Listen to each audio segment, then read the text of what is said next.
नमस्कार दोस्तों, स्वागत है आपका BRH फैक्ट में। तो दोस्तों, जैसा कि आप जानते ही हैं कि भारतीय सेना में भी स्वदेशीकरण को बढ़ावा दिया जा रहा है और भारत सरकार भी स्वदेशीकरण की दिशा की ओर पूरा जोर लगा रही है। दोस्तों, भारतीय वायु सेना अपने भारत में बनाए गए हल्के लड़ाकू विमान LCA तेजस MK-1A लड़ाकू विमानों को उत्तम रडार और अंगित इलेक्ट्रॉनिक वारफेयर सूट से लैस करने जा रही है और एक रिपोर्ट के अनुसार पहले से इंस्टॉल जो इम्पोर्टेड सिस्टम है उन्हें भी रिप्लेस किया जा रहा है। दोस्तों, जैसा कि आप जानते ही हैं कि भारतीय वायुसेना 83 तेजस MK-1A लड़ाकू विमान को शामिल करने जा रही है में अतिरिक्त 97 का ऑर्डर और देने की योजना बना रही है। रक्षा अधिकारियों ने बताया है कि उत्तम एक्टिव इलेक्ट्रॉनिक स्कैनरे एरे रडार और अंगत इलेक्ट्रॉनिक वारफेयर सूट विकास की एडवांस स्टेज में है और वह तेजस MK-1A विमान के साथ इंटीग्रेशन करने के लिए जल्द ही तैयार हो जाएंगे। दोस्तों, 83 तेजस MK-1 लड़ाकू जेट के सीरीज में 41वें विमान से शुरू होने वाली वर्तमान रिप्लेसमेंट योजना में भारत में बनाए गए इलेक्ट्रॉनिक वारफेयर सूट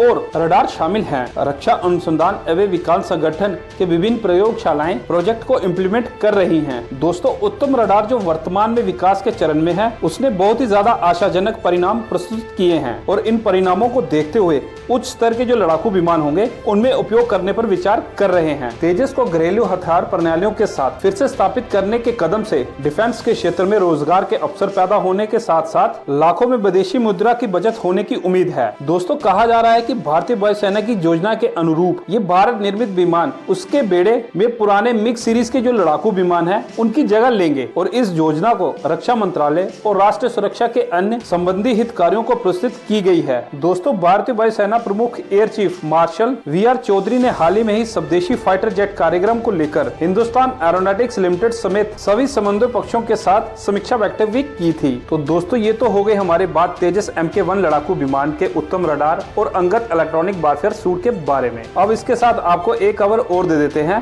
फिलीपींस के बारे में। दोस्तों, दक्षिण चीन सागर में फिलीपींस और चीन की दुश्मनी जग जाहिर है और वहीं पे फिलीपींस हमारा दोस्त देश है और हमारे देश के खतरनाक ब्रह्मोस मिसाइल को फिलीपींस बहुत ही ज्यादा पसंद करता है और ब्रह्मोस मिसाइल की डील पहले ही हो चुकी है। अब इससे भी एक कदम आगे फिलीपींस भारत से और बड़ी रक्षा डील करना चाहता है। ब्रह्मोस मिसाइल फिलीपींस को मिलने के बाद चीन के पहले ही होश उड़े हुए हैं, लेकिन अब बड़ी रक्षा डील से चीन भी टेंशन में आ गया है। दरअसल दोस्तों, भारत और फिलीपींस अपने द्विपक्षीय सहयोग को और ज्यादा मजबूत करने वाले हैं। भारत मनीला हवाई अड्डे के प्रमुख रिकंस्ट्रक्शन प्रोजेक्ट के लिए कॉन्ट्रैक्ट हासिल करने के करीब पहुंच गया है। हाल के महीनों में रक्षा पर दोनों देशों ने सहयोग पर महत्वपूर्ण ध्यान दिया गया है। ब्रह्मोस एंटीशिप मिसाइल की डील उनकी बढ़ती साझेदारी को दिखाता है और चीन के लिए सबसे बड़ी टेंशन है। चीन के साथ बढ़ते तनाव के चलते फिलीपींस ने ब्रह्मोस खरीदा था। दोस्तों, फिलीपींस का नियोने अंतर्राष्ट्रीय हवाई अड्डा बहुत ही ज्यादा महत्वपूर्ण है, लेकिन वर्तमान में ये दुनिया का सबसे खराब प्रदर्शन करने वाला एयरपोर्ट है। फिलीपींस उड़ान देरी को कम करने,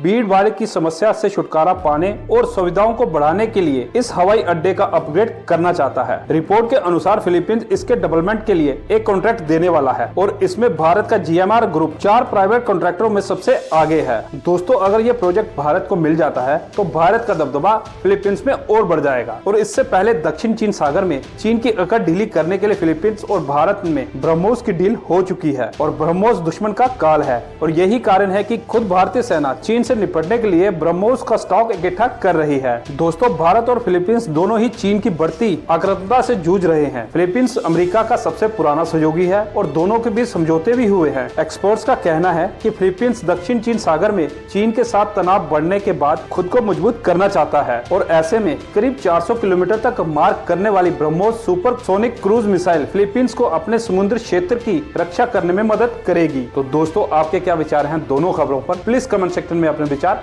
जरूर बताना और इसके साथ अगर आपको ये वीडियो अच्छी लगी हो तो इसे लाइक और चैनल को सब्सक्राइब कर देना। जय हिंद।